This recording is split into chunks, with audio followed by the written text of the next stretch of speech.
KCR sir మందిది మంగళవారం మనది సోమవారం అని ఆలోచించిన పార్టీ అధికారంలో ఉన్నప్పుడు ఇప్పుడు పార్టీ అధికారంలోకి వేయింది.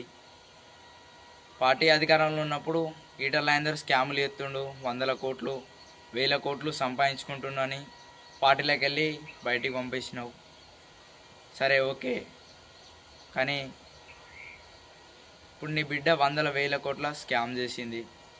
నువ్వు ఆ స్కామ్కు బయటికి పంపించవు. నీ బిడ్డ ఒకటి కన్న బిడ్డ ఒకటి నువ్వు స్కామ్కి బయట పంపించవు.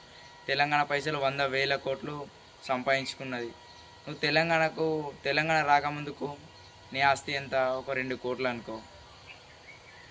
నీ ఆస్తి ఒక 2 కోట్లు అయితే ఇప్పుడు ఒక 100,000 కోట్లు, ఒక 1,000 కోట్లు ఆస్తి ఉంది. ఈ ఆస్తి ఎక్కడిదని అని అడుగుతున్నా. అదే ఈటల రాజేందరు గిరిజనుల భూములు తీసుకుంటుండు అని నువ్వు నిరూపించకపోయినావు. ఈటల రాజేందర్ని పైసలు సంపాదించుకున్నాడు ఈటల రాజేందరు, బాగా సంపాదించిన నువ్వు నిరూపించలే.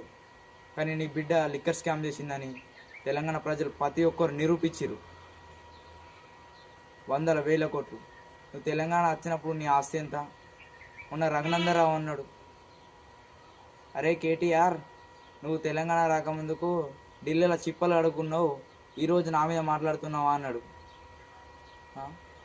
పార్టీ అధికారంలో ఉందని ఇప్పుడు ఆగలే నువ్వు కేటీఆర్.